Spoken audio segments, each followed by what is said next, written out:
One Planet, 20 Futures, der Podcast vom Nachhaltigkeitsrat Lützeburg. Willkommen beim Podcast One Planet 20 Futures vom Nachhaltigkeitsrat Lützeburg. Mein Name ist Cedric Reichel und ich begleite euch durch die 20 Episoden von diesem Podcast. Das ist der Podcast, der jede Vereinigung von uns soll helfen zu verstehen, wie Lützeburg wirklich nachhaltig kann gehen, für das Planet für uns alle gut durchgeht, aber wie wir auch alle gut können, dazu kontribuieren. Wir schwätzen hier Zukunftsvisionen. Et maintenant, je vais continuer en français, oui. Parce que mon invité de ce jour, c'est Jean-Baptiste Nivet. Et on va parler d'un sujet vraiment un fer chaud, comme on dit au luxembourgeois. En français aussi, je crois. Un peu moins, mais je comprends l'expression, c'est important. Les pensions. Mais avant de parler des pensions, je vais quand même vous présenter brièvement avec trois infos. Ouais. Et après, vous pouvez encore en ajouter une si vous croyez que c'est important pour les gens de savoir. Vous êtes économiste de formation avec des études à Poitiers et Bordeaux. Oui. Je crois 2 masters. C'est ça, 2 masters différents. Et des masters différents. En économie, les 2, mais différents. Oui. Et vous êtes maintenant senior économiste chez la Fondation IDEA. Oui. Peut-être vous pouvez brièvement expliquer ce qui est IDEA pour les gens qui ne connaissent pas. Oui, IDEA, c'est un think tank qui a été créé il y a maintenant 10 ans au Luxembourg, qui a été créé par la Chambre de commerce et qui a pour objectif, comme mission, de penser un avenir durable pour le Luxembourg. Donc on se retrouve avec le podcast d'aujourd'hui et qui repose notamment sur une équipe de 5 économistes aujourd'hui qui travaillent sur différents thèmes. On a beaucoup travaillé sur le logement, sur les questions d'aménagement du territoire, de finances publiques, de pensions, ce qui nous amène aujourd'hui. Et aujourd'hui, on s'intéresse aussi à l'environnement, à l'évolution du marché du travail au Luxembourg ou encore la diversification économique du pays. Merci. Et peut-être encore quelque chose additionnel. Vous avez créé une e-boutique dédiée aux produits de l'économie sociale et oui, c'est un projet qui malheureusement n'a pas aussi bien marché qu'Amazon, mais qui était un projet intéressant. J'ai une première GE en France où j'étais dans l'économie sociale et solidaire avant de venir au Luxembourg, donc notamment dans le monde des coopératives. Mais c'est un sujet qui vous intéresse, oui. Oui. D'accord. Est-ce qu'il y a encore quelque chose que vous voulez ajouter? Peut-être juste préciser que mon parcours, donc moi j'étais en France d'abord, et je travaillais sur l'économie sociale et solidaire, et je suis arrivé au Luxembourg il y a maintenant 7 ans pour travailler ici, notamment à la Chambre de commerce. Donc je travaille sur des sujets liés à l'économie du pays depuis 7 ans. Alors, les pensions. Voilà. Pourquoi est-ce que dans un podcast sur la durabilité, on doit parler de pensions? Globalement, les pensions, c'est quel est le niveau de vie, comment est-ce que vont pouvoir partir après avoir vécu une vie professionnelle chargée des personnes pour profiter de leurs 20-25 dernières années de vie sans avoir à travailler et de la manière dont ils le souhaitent. C'est un énorme progrès social du XXe siècle qu'on a envie de voir perpétuer au XXIe et ensuite siècle. Et du coup, la question d'un avenir meilleur et durable, c'est de perpétuer ce progrès social qui existe dans toute l'Europe et qui notamment existe au Luxembourg. Et notamment au Luxembourg, si on regarde les 100 dernières années, parce que de ma connaissance, le système de pension date de 1911-12, un peu comme ça au Luxembourg, et il y a eu d'énormes progrès tout le temps. En fait, les conditions ne se sont jamais... À part peut-être la dernière réforme de 2012, qui est plutôt un peu une réforme pour protéger le système et du coup qui augmente un peu moins, valorise un peu moins le montant initial de la pension. Alors, quelle est votre vision pour le futur des pensions au Luxembourg? C'est une question très compliquée parce que les pensions, dans les pensions, si on regarde en fait les discussions, c'est une discussion toujours du futur, non? Quand on parle des pensions, on ne parle presque jamais, peut-être les syndicats parlent des conditions de maintenant, mais pour le reste, on discute toujours des générations futures. Oui, on parle des générations futures pour plusieurs raisons. La première, c'est qu'on est plutôt dans une dynamique de vieillissement de la population et du coup, on aurait de moins en moins de... si on part au même âge à la pension pour une même durée, voire une durée plus importante si l'espérance de vie augmente, ce qu'on espère tous pour le futur, on aurait un vieillissement de la population et donc possiblement de plus en plus de gens auxquels il faudrait distribuer des montants de pension, des prestations de pension et peut-être moins de personnes pour les financer. on réfléchit beaucoup assez loin, puisque généralement, les études prospectives sur la question vont jusqu'en 2070. 2070. Oui, en général, c'est 2070, puisqu'on est sur, en gros, une génération de personnes qui arrivent sur le marché du travail jusqu'à ce qu'ils arrivent après à la pension et qu'ils aient quelques années de pension. Un futur meilleur pour les pensions, c'est déjà un futur de protection du système qu'on a et qu'on partage toujours aujourd'hui, auquel les Luxembourgeois, toutes les personnes qui sont au Luxembourg sont très attachées, mais aussi, je pense, dans l'Europe au général, on est très attaché à ce système de répartition dans l'Europe, on va dire, continentale. C'est aussi, à mon sens, un futur meilleur, qui se construit dès maintenant. C'est un futur qui se construit sur le dialogue, qui se construit sur le dialogue social, mais aussi sur le dialogue entre générations, pour arriver à, difficilement à des consensus, mais en tout cas, arriver à faire progresser le débat sur toutes les questions d'équité. Qu'est-ce qui est équitable? En fait, c'est deux aspects. C'est qu'est-ce qui paraît équitable entre générations, qu'est-ce qui est équitable entre pensionnés, est-ce qu'il faut aller sur un système qui est un peu moins assurantiel, mais qui est un peu plus égalitaire, donc moins de différence entre la pension minimale et la pension maximale, par exemple. Est-ce qu'il faut aller à un système qui soit un peu moins généreux pour les pensionnés, mais qui ponctionne un peu moins, enlève un peu moins du revenu des actifs? C'est des questions qu'il faudra se poser. Et aussi, il y a une question politique dans le cadre d'une réforme et de l'ampleur d'une telle réforme, qui est une question un peu de gestion du risque d'une certaine manière, qui est de dire quel futur on espère, et de voir par rapport à ça comment est-ce qu'on ajuste le système de pension régulièrement pour pouvoir avoir un système qui soit soutenable financièrement, parce qu'il faut parler d'équilibre financier par rapport à la soutenabilité des pensions. L'autre aspect, c'est des choix qui sont collectifs. On discute beaucoup aujourd'hui des éléments. S'il y a une réforme, est-ce que les pensions vont un peu baisser? Est-ce que les gens vont travailler un peu plus longtemps? Il y a des solutions collectives où on décide plutôt de dire on ne remet pas en cause l'âge de départ ou la durée de cotisation, mais on touche un peu moins, c'est un choix collectif. Et après, possiblement des choix flexibles, un peu plus individuels. Mais il y a énormément de questions, et la question de qu'est-ce qui est le futur meilleur pour les pensions, c'est aussi qu'est-ce que les personnes qui aujourd'hui vivent au Luxembourg et les différentes générations, qui soient à la retraite aujourd'hui ou qui soient encore en études, ils pensent qu'est le meilleur futur des pensions. Est-ce que c'est d'avoir une pension un peu plus aisée, mais d'avoir un revenu un peu plus faible quand on travaille? Est-ce que c'est de travailler un peu plus longtemps ou pas? C'est des choix collectifs à faire, en fait. Et le choix meilleur pour le futur du Luxembourg, c'est aussi le choix qui vont être faits si jamais on fait une réforme aujourd'hui, et notamment au niveau de la consultation qui est organisée par la ministre de la Sécurité sociale et de la Santé, de voir quel est le choix aujourd'hui, qu'est-ce que les gens veulent. Est-ce qu'un système de pension doit s'adapter régulièrement, ou est-ce qu'on peut vraiment avoir des prospections qui ont aussi une certaine durabilité? Il faut un peu des deux, mais on n'a pas vu aujourd'hui, je pense, dans l'histoire au Luxembourg ou même dans d'autres pays, une réforme des pensions qui tienne sur 50 ans. Donc quand on imagine à 2070 ce qui va se passer, ce qu'il faut se projeter, c'est pour éviter notamment d'avoir à un moment donné une rupture du système ou une sorte de vague qui emporterait, qui ferait qu'on mette en péril la soutenabilité du système de pension. Et donc on essaye d'anticiper à plusieurs décennies pour voir comment est-ce qu'on devrait ajuster les pensions pour éviter de se retrouver dans une grande difficulté. Mais ça ne veut pas dire qu'un système de pension doit être fixé en 2025 pour les 50 prochaines années. À la fois dans les grands équilibres, mais aussi dans des choses qui pourraient apparaître. On ne sait pas exactement comment les choses vont évoluer. Globalement, aujourd'hui, je suis économiste, je travaille un peu sur ces questions. Je ne peux pas vous dire si on va pouvoir financer des pensions avec la même générosité, puisqu'on va robotiser le pays et l'intelligence artificielle va faire qu'on va avoir 4% de productivité en plus chaque année, ou si finalement l'intelligence artificielle, ça ne va pas énormément bouleverser les équilibres économiques et où le vieillissement va prendre le pas en fait sur ces transitions.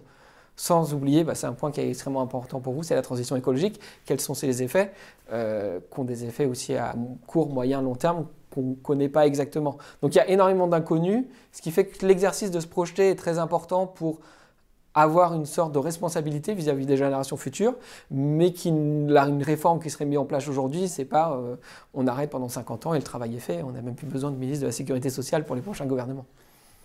Mais l'insécurité, c'est quelque chose que le luxembourgeois n'aime pas trop. Il veut déjà savoir maintenant quelle va être sa pension dans l'année 2100 pour mon cas. Ah, mais je pense que malheureusement, il va falloir vivre avec une certaine insécurité par rapport à ça. Mais c'est quand même un exercice, ce podcast, où on anticipe un futur plutôt optimiste. Et donc, on peut anticiper quand même qu'on arrive à avoir une manière de produire, une économie qui fonctionne suffisamment pour pouvoir financer des pensions plutôt généreuses et un départ en retraite qui est plutôt pas trop tard, qui permettent de profiter de cette vie-là.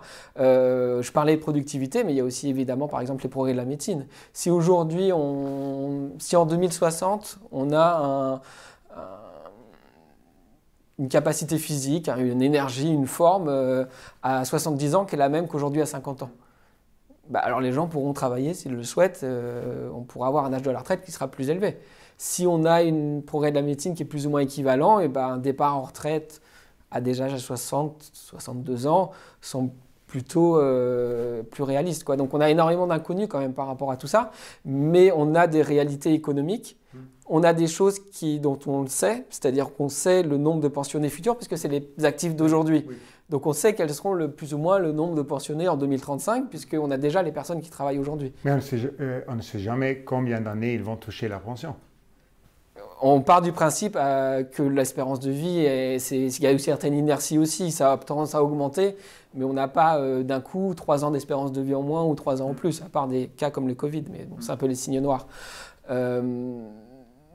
On a certaines... Et l'autre réalité, c'est qu'on a le système en tant que tel, hors la réserve qu'on accumule et qui est très importante pour protéger le système.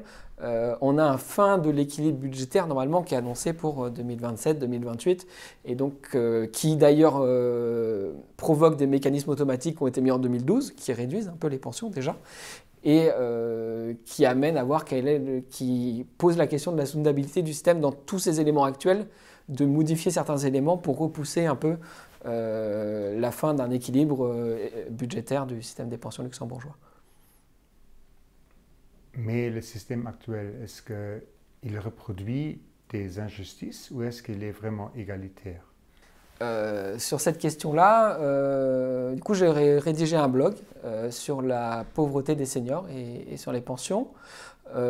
On a aujourd'hui, alors c'est un peu technique, mais les inégalités, alors on utilise un indicateur un peu précis qui mesure la différence de niveau de vie entre les personnes qui sont plutôt dans les plus riches, dans les 20% les plus riches et dans les 20% les plus modestes.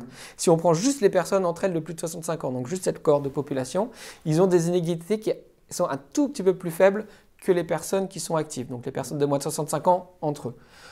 On voit qu'au niveau européen, il y a une petite baisse. On a quand même plutôt tendance à réduire un peu les inégalités une fois que les personnes arrivent en pension. La réforme qui a été faite en 2012 des pensions, elle a tendance à réduire un peu ces inégalités au niveau entre pension minimale et maximale, puisqu'il modifie un peu les taux. Et notre fondation, donc notre think tank IDEA, avait proposé une réforme un peu globale de tout en 2018, qui évidemment va évoluer un peu par rapport aux éléments de 2024-2025, et proposer d'accentuer un peu ce qui a été fait en 2012, donc de plutôt réduire les pensions plus élevées tout en protégeant les pensions plus basses, donc on serait sur une limitation un peu des inégalités. Mais après, les inégalités de revenus entre les personnes qui ont plus de 65 ans, elles ne se jouent pas que sur les pensions. On peut aussi avoir d'autres revenus tels que le patrimoine ou d'autres éléments. Donc ce n'est pas le seul élément qui fait les inégalités, les pensions, mais évidemment, la principale modification, c'est quand même le principal revenu des personnes de plus de 65 ans, c'est les pensions. Donc les différences entre les situations des personnes par rapport à ça sont ce qui fait l'essentiel des inégalités. Mais on a, juste pour finir sur ce point, réduire les inégalités, c'est réduire un peu la logique assurantielle du système, qui est la logique du système de pension luxembourgeois tel qu'il a été créé, ce qu'on appelle le régime bismarckien. Et du coup, c'est tout un équilibre, une question, et c'est pour ça que je parle beaucoup de la notion d'équité, pas forcément d'égalité, de dire quelle est l'équité entre la différence entre ce que touchent les personnes au niveau maximal et minimal au niveau des pensions, mais aussi à quel point c'est juste par rapport à ce que les personnes ont cotisé. À la fois par rapport au niveau de revenus qu'ils avaient, donc combien ils ont cotisé par rapport à leur salaire, mais aussi combien est-ce qu'ils ont cotisé en termes de durée ou ce genre d'éléments. Donc c'est tout des équilibres à réfléchir, et le système des pensions, s'il y a une réforme des pensions, c'est pas un débat global, mais c'est aussi plein de débats dans le débat sur qu'est-ce qui est juste, qu'est-ce qui est soutenable, qu'est-ce qui est juste, qu'est-ce qui est équitable. Parce que ce que moi je vois, c'est quand même que aujourd'hui, personne n'est stéréotype de sa carrière. Il n'y a plus de... il y a plein de carrières différentes. Le Luxembourg et il y a beaucoup de gens qui travaillent seulement pendant 10 années au Luxembourg, qui le quittent après déjà de nouveau. Il y a beaucoup de gens qui font une transition entre le secteur privé et public. Il n'y a pas seulement des carrières uniques. Oui, et il y a une sorte de dichotomie par rapport à ça qui est un peu sur ces questions-là, qui est que on a un système assurantiel de pension qui va concerner des personnes qui sont ou pas dans le pays. Et par rapport à ça, il y a un élément qui est un peu intéressant, c'est qu'on évoque beaucoup la pension des frontaliers. Mais dans les pensions qui vont en dehors du pays, on en a aussi dans d'autres pays en Europe, au Portugal, en Italie, en Espagne. Et en fait, il n'y a pas que les pensions des frontaliers qui ne restent pas forcément dans le pays. On peut avoir plein de parcours de vie différents, atypiques, comme vous dites. On a le système des pensions qui est assurantiel, donc qui dépend des personnes. Et quand on travaille 10 ans, on a le droit à une part de pension luxembourgeoise. Et on a la réflexion plutôt sur la protection des personnes, la cohésion sociale, la lutte contre les exclusions sociales, qui se fait essentiellement sur les personnes qui habitent au Luxembourg. Et donc il y a deux réflexions qui sont différentes. Et il y en a une partie de cette réflexion qui passe par les pensions, une partie qui peut passer par d'autres éléments de réflexion sur la protection des personnes. Mais là, je vais revenir aussi sur votre question sur les parcours atypiques. Il y a cette notion d'équité qui se pose. On a un système aujourd'hui luxembourgeois qui est quand même déjà assez progressiste en fait sur ces questions-là, puisqu'il protège les personnes notamment lorsqu'ils ont la charge des enfants ou des personnes qui sont en recherche d'emploi, par exemple, ils sont indemnisés, ça fait partie des durées de cotisation. On a quelque chose qui aujourd'hui est dans le débat, mais qui est les années d'études, où on peut aussi poser la question de l'équité entre d'un côté quelque chose qui est favorable, qui est intéressant et qui est plutôt aussi un élément de compétitivité pour attirer des personnes qui viendraient travailler au Luxembourg, le fait d'avoir les années d'études qui peuvent durer dans les durées de cotisation, et d'autre côté, que du coup, est-ce que c'est totalement équitable vis-à-vis de personnes qui ont commencé à cotiser plus jeunes et qui n'ont pas fait d'études. On a cette notion d'équité, on a cette notion de flexibilité. Comment est-ce qu'on a un système qui soit collectivement juste et qui fonctionne au global, mais qui permette aux personnes qui veulent travailler un peu plus longtemps ou qui ont des changements de vie de s'inscrire par rapport à tout ça. Et c'est une question de débat politique, c'est une question de choix, et c'est aussi une question, là je vais revenir un peu sur mon métier, c'est aussi une question, je pense, d'économie et d'expertise, c'est-à-dire que il faut faire des études, il faut faire des études théoriques de cas, il faut faire des études sur le terrain, il faut se rendre compte de qu'est-ce que c'est que la vie des gens par rapport à ça, et comment est-ce que le système il aboutit à un niveau de vie pour ces personnes ou à une carrière, pour voir comment est-ce qu'on va corriger dans le futur, comment est-ce qu'on va faire évoluer ce système pour qu'il soit non seulement plus soutenable sur le plan financier, mais aussi qu'il soit plus juste, et pas forcément en termes de justice, même qu'il réponde aux besoins des personnes et de leur parcours de vie. Quelles réformes structurelles seraient nécessaires pour rendre le système de pension plus résilient et moins dépendant d'une croissance économique continue, notamment dans un contexte de vieillissement de la population? C'est une question très très large et il y a beaucoup de réponses. La première chose, donc j'ai dit que l'IDEA avait proposé une réforme en 2018. Aujourd'hui, moi je ne viens pas vous voir avec une réforme clé en main qu'il faut faire. Et IDEA se situe un peu dans la même logique que ce qui se fait au niveau du gouvernement, c'est-à-dire qu'on est sur une logique par étapes. Donc on est déjà aujourd'hui à travailler sur la viabilité du système, est-ce qu'il faut une réforme, est-ce qu'il ne faut pas une réforme. On est plutôt dans le sens qu'il faille une réforme pour deux raisons. Déjà, le vieillissement et la difficulté, l'essai d'avoir des hypothèses plutôt réalistes en termes de croissance et de démographique et économique qui permettent au système d'être soutenable.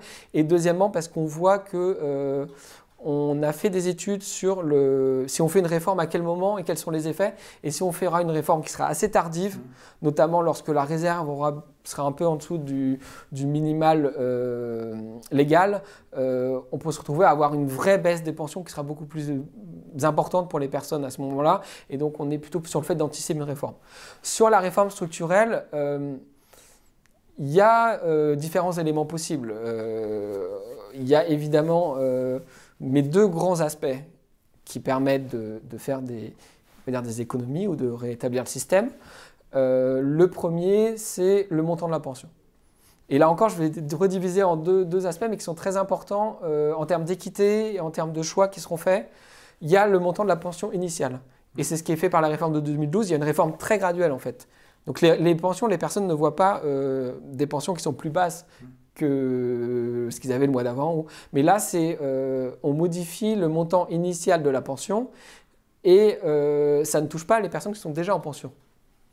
Et donc, on a un système qui fait que la pension en 2022 est un peu plus faible pour quelqu'un qui arrive à la pension que ce qui serait en 2022 si on n'avait pas fait la réforme de 2012.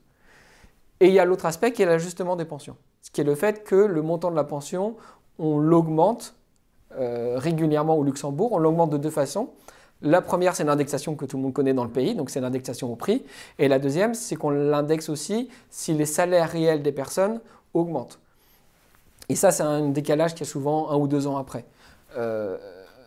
Ce double ajustement, il permet donc aux pensions d'augmenter tout le temps et il touche tous les pensionnés. Donc si on touche un peu à cet ajustement, il va baisser les pensions, même des personnes qui aujourd'hui ont 70, 75 ans. C'est les deux manières, on va dire, de baisser un peu le montant des pensions. Et comme je dis, ce n'est pas une baisse. D'un coup, quelqu'un va avoir le montant de la pension de mars 2025 qui soit plus bas que celui de février 2025. Mais c'est plutôt, il y aura une augmentation moindre que ce qu'il y aurait eu si on n'avait pas diminué un peu cet ajustement. Mais cet ajustement, il y a des mécanismes qui, de toute façon, normalement, vont le limiter à partir du moment où l'équilibre budgétaire n'est plus. C'est la réforme de 2012. Donc ça, c'est toute la partie sur le montant de la pension. Et il y a la partie plutôt sur l'âge de la retraite, faire travailler les personnes plus longtemps. Et ça, c'est des questions de choix de vie. Au niveau d'idéal, ce qui avait été proposé en 2018, c'est de ne pas modifier tout ce qui est durée de cotisation, âge de départ à la retraite, et de plutôt jouer un peu plus sur les montants. Mais c'est à la fois un débat collectif à avoir et le fait de mettre en place des éléments flexibles où si des personnes veulent travailler plus longtemps pour avoir un peu plus de pension, elles peuvent. Si des personnes veulent partir un peu plus tôt et avoir un peu moins, elles le peuvent aussi. Der kritische Geest. Certaines réformes envisagées pourraient inclure l'augmentation de l'âge de départ à la retraite ou la baisse des prestations. Ne risquons-nous pas de pénaliser les travailleurs manuels ou ceux qui ont des carrières plus pénibles en cherchant uniquement à maintenir l'équilibre financier du système? Donc on revient un peu sur les deux éléments que je viens d'évoquer avant, sur la pension et qu'est-ce qui est décidé. Il y a deux effets très différents. Sur le montant des pensions, donc soit on a un ajustement global, soit on a un ajustement un peu plus social dans lequel on protège plutôt les pensions minimales. Et du coup, par rapport aux travailleurs manuels, on va dire sur peut-être des revenus un peu plus faibles, on peut avoir un système qui protège plutôt leur pouvoir d'achat à partir du moment où on est plutôt sur un écrémage des pensions un peu plus élevées dans le fait d'une certaines baisses, et quand je dis c'est toujours une baisse relative, hein, mais du montant des pensions par rapport à un système qui serait inchangé. Toujours pour avoir cette question de maintien de l'équilibre financier et de protection, soutenabilité du système sur le plan financier. Mais la soutenabilité, elle se pose aussi sur le plan social, évidemment. Au niveau du recul de l'âge de départ en retraite, on a la réforme globale, on va dire, si jamais on le faisait, si jamais on allait vers ça, mais vraiment, je ne suis pas convaincu, à mon sens, que ce soit forcément vers ça qu'on va s'orienter. Et en tout cas, il n'y a pas de décision du tout prise sur cet élément-là. Il y a des éléments qu'on peut inclure qui peuvent protéger des personnes par rapport à leur parcours professionnel et notamment la pénibilité ou la dangerosité de leur métier. C'est des réflexions qu'il y a eu en France, en Belgique, sur des critères de pénibilité. Ça peut jouer à la fois sur la durée de cotisation ou sur le montant de la pension. Je peux donner un peu comment ça pourrait fonctionner sans donner les chiffres précis qui seraient les bons chiffres, mais on pourrait dire que quelqu'un qui travaille 1 an par exemple de nuit, donc ce n'est pas les questions du travail manuel, mais qui travaille de nuit, donc a des conditions de travail un peu plus compliquées parce qu'il travaille de nuit, pourrait avoir à cotiser à la place de 40 ans une année, ça pourrait être 2 semaines, 3 semaines ou 1 mois de cotisation en moins à faire. Ce qui fait qu'on arrive à la fin à ce que la durée de cotisation de 40 ans, elle devienne plus que 38, puisque cette personne elle aura travaillé sur ces 38 ans dans des conditions de pénibilité qui font que c'est normal qu'il ait besoin de travailler 2 ans de moins.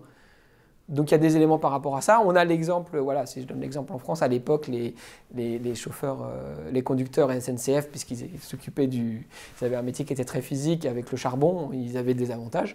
Donc historiquement, il y a eu des choses en fait par rapport à des métiers. La question peut-être, c'est d'arriver de sortir de la logique tel métier a tel avantage et des régimes spéciaux, mais d'avoir plutôt un système universel qui prennent en compte tous les cas avec des systèmes. Il y a des systèmes parfois plutôt à points, mais là, je donnais un système en semaine.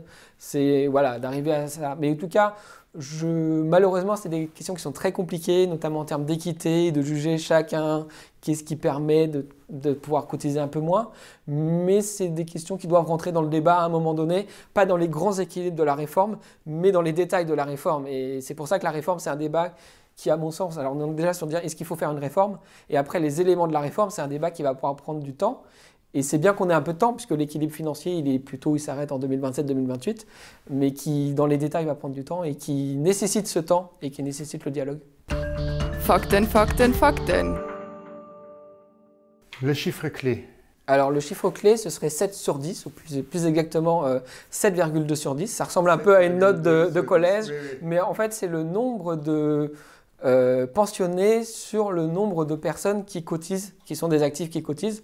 Donc c'est le nombre qu'il y aurait en 2050. Aujourd'hui, donc le dernier chiffre de l'inspection générale de la sécurité sociale, elle donne 4,2 actifs qui cotisent. Elle donne 4,2 pensionnés pour 10 personnes qui cotisent. Et du fait du vieillissement de la population et d'une moindre croissance démographique et économique au Luxembourg qu'avant, on va avoir une augmentation du nombre de pensionnés par actif cotisant. Donc on estime à un peu plus de 7 d'ici 2050, et si on poursuit après en 2060-2070, ça continue à augmenter jusqu'à avoir autant de personnes qui cotisent que de gens qui sont en pension. Et malheureusement, ce chiffre dit qu'à moins d'une énorme amélioration de la productivité, ça va être compliqué de maintenir les équilibres exacts du système actuel avec un nombre de pensionnés qui ne cesse d'augmenter par rapport au nombre de cotisants.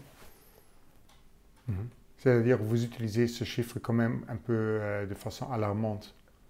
Oui, je l'évoque surtout pour des questions de revenir un peu d'être un peu sur la réalité des mouvements démographique, de la transition en fait. On parle beaucoup de la transition écologique et de la transition digitale. Il y a une troisième transition qui est peut-être la plus importante des trois, qui est la transition en âge, qui est le vieillissement. Et l'effet du vieillissement que subit beaucoup de pays d'Europe, mais aussi le Japon, la Chine, fait que se pose la question de la réforme des pensions.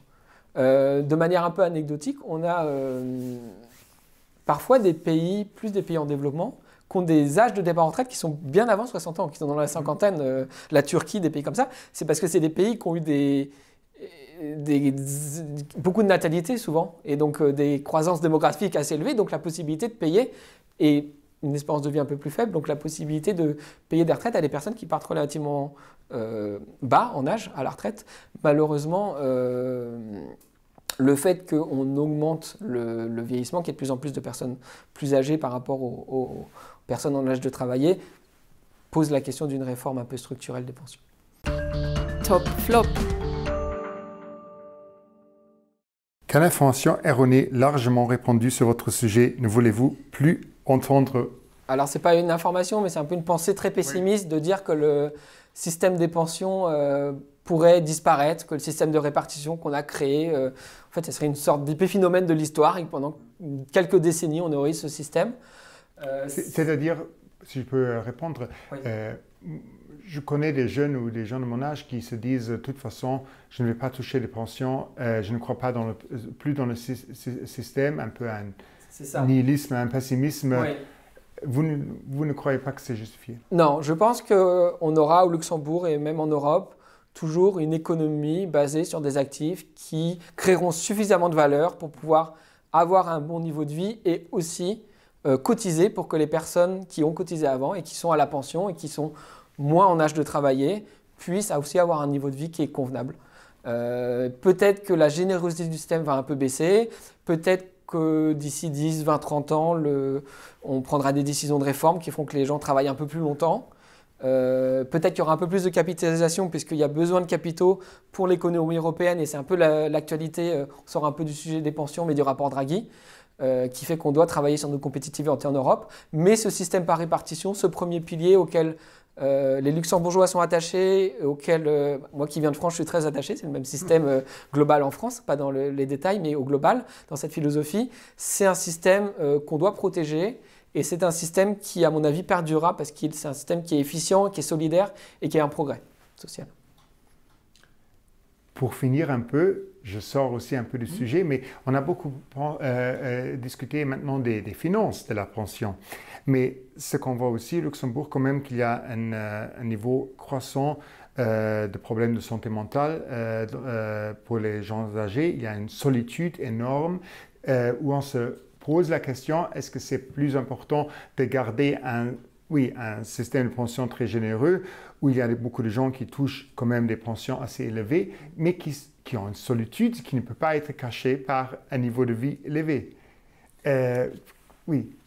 Par rapport à ça, il y a des questions de choix de vie individuels. Donc chacun doit pouvoir effectuer des choix de vie qui le rend heureux. Et peut-être que par rapport à ce que vous évoquez, ce n'est pas toujours les choix de vie évidents qu'on a qui sont la meilleure solution pour être heureux. Je sors un peu de mon rôle d'économiste, mais on voit qu'il y a des personnes qui veulent travailler un peu plus longtemps et ce qui le rendrait heureux. Donc c'est aussi une solution de permettre, de faciliter des personnes qui voudraient travailler un peu plus longtemps. Ce n'est pas la majorité, clairement, c'est plutôt une marginalité. Mais on a eu l'exemple aussi dans des systèmes différents, un peu moins de temps, mais peut-être moins de jours par semaine, aussi dans un statut différent. Nous, on évoque la question de il y a plusieurs éléments. Nous, on évoque la question de la possibilité d'une retraite partielle plus facilement, donc pour que les personnes des dernières années travaillent un peu moins. Sur ces questions-là, il y a aussi le point de vue des entreprises, souvent, ou de la fonction publique, qui met à la retraite les gens, alors qu'il y a des gens qui voudraient aussi contribuer. On a aussi la possibilité de contribuer de manière bénévole ou faire appel aux anciens. Nous, on a au niveau d'IDEAN, on peut avoir au niveau de notre conseil scientifique, le conseil d'administration, des personnes qui aujourd'hui sont à la pension et qui ont accumulé un énorme savoir, qui connaissent énormément le pays et qui nous challenge sur nos études économiques, c'est très important. Aussi, on a aussi tout ce qui est l'aspect innovation sociale. C'est des choses qui sont un peu balbutiantes, qui se développent, mais des résidences où on a des étudiants et des personnes plus âgées. Enfin, on a énormément de solutions qui peuvent être proposées sur cette question-là du mieux vivre. Et évidemment, on parle des pensions aujourd'hui, il y a un autre grand chantier qui est la santé et la dépendance. Et avec le vieillissement, c'est une question qui va se poser de plus en plus. Et c'est un autre débat qui est peut-être à venir, peut-être pas tout de suite, mais qui sera sur l'amélioration des conditions de tout ce qui est dépendance. Ça repose aussi un peu traditionnellement sur cette question sur le côté intergénérationnel. Alors ça peut être plus dans le domaine public ou plus dans la famille, la tradition de solidarité intergénérationnelle, et de voir aussi comment est-ce qu'on peut aider mieux. Et si on est sur la dépendance, on a la question des personnes qui sont aidantes ou qui accueillent leurs parents chez eux. Donc c'est tout un tas de questions qui évidemment ne sont pas que le pouvoir d'achat des pensionnés, qui est le grand débat d'aujourd'hui, mais qui vont se poser.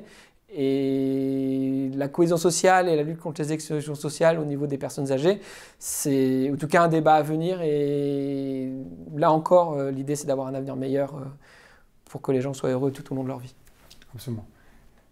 Merci. Pour finir, maintenant, quel peut être le premier pas en avant pour réussir à votre vision du futur ? Voilà, comme je dis, moi j'ai plutôt apporté un avis un peu d'économiste, d'expert par rapport à toute cette question, mais au final c'est des questions qui sont politiques et la politique c'est le dialogue. Je pense que le premier pas en avant c'est d'essayer de dialoguer à tous les niveaux sur ces questions. C'est des questions qui sont à la fois des questions politiques, donc c'est le dialogue social, donc entre les syndicats, le patronat et le gouvernement, d'essayer d'arriver à des solutions qui pérennisent le système, à peut-être pas forcément une vision équivalente sur les choses, évidemment, mais d'essayer de se rapprocher peut-être un peu la vision prospective de ce que sera le Luxembourg dans les prochaines années et qu'est-ce qu'on veut qu'il soit et quel équilibre des pensions on peut avoir financièrement par rapport à ça. Et aussi, qu'est-ce qui est équitable, qu'est-ce qui est juste entre les pensionnés, entre les différentes générations. Et c'est aussi un dialogue, et c'est un débat à avoir, je pense, dans tout le pays. Et voilà, c'est un peu comme la transition écologique, je dirais, c'est un peu un débat à avoir entre les grands-parents et les petits-enfants. Donc je pense que sans dire qu'est-ce qu'il faut mettre dans la réforme, on est dans le temps de la consultation, dans le temps des débats. Mais vous considérez cette consultation aussi comme nécessaire et comme bien pour la société, d'avoir cette discussion. Oui, et surtout de l'avoir en 2 temps aussi. C'est-à-dire qu'aujourd'hui, là, normalement, il y a des gens qui sont un peu dans un mode sprint, c'est-à-dire qu'ils proposent déjà qu'est-ce qu'on va mettre dans la réforme des pensions. Mais c'est une question de marathon, c'est quelque chose qui va prendre du temps. On est dans un premier temps sur qu'est-ce que notre système est viable ou pas et est-ce qu'il faut le réformer et un peu dans quel sens. Et après, il va y avoir beaucoup d'échanges, de débats sur si on fait une réforme pour préserver financièrement le système, vers quoi est-ce qu'on souhaite aller. Et prendre le temps du dialogue, c'est essentiel pour que si jamais il y a une réforme qui est faite, par exemple en 2026, pour que les gens ne se sentent pas frustrés ou que les gens se sentent qu'ils ont pu contribuer et qu'on a avancé à quelque chose. On était à un point au départ où, mettons qu'on annonce une réforme là en milieu d'année 2025, et que les premiers éléments du débat, que la réforme finale qui soit faite, les gens sont plus satisfaits que ce qu'on avait au départ dans les réformes de débat, à tous les niveaux. Merci beaucoup pour la discussion. Merci auch erst für die Nullaufströme. Das war der Podcast One Planet 20 Futures von Nachhaltigkeitsrat Lützeburg. Heute habe ich gesprochen mit Jean-Baptiste Nivet über Pensionen. Ich resümiere kurz das Gespräch auf Lützeburg. Wir haben gesprochen, dass der Herr Nivet meint, dass das Pensionssystem sich permanent muss adaptieren und dass das gut ist für das System, mit dass die Basis von diesem Pensionssystem durchaus gut ist und dass die Valeuren dafür auch da sind. Es braucht eine gewisse Croissance und es muss am Dialog darüber bleiben, wie er reformiert. Und natürlich muss noch über eine Frage schwätzen, wie man mit allen Leuten umgehen, was eigentlich auch Ziel ist von einer Pension, wie auch valorisiert die Individualität von den Parcours de vie, dass ich sich auch um alle Leute kümmern, dass ich mich um Kinder kümmern, dass ich noch kein Ahnung zur Gesellschaft beitragen und dass ich muss die richtigen Equiliber finden zwischen einem System am globalen und eben der Individualisierung der verschiedenen Parcours am Leben. Ich sage euch vielmals merci für die Nullaufströme. Vergiss nicht, euch zu abonnieren auf den Podcast-Plattformen und dann los als doch kommentieren. Schwätzt kontrovers mit euren Kollegen, euren Freunden, eurer Familie über diesen Podcast und dealt euch, wenn es hilft. Merci für die Nullaufströme und denkt dran, One Planet, 20 Futures, Zukunft, Aselo.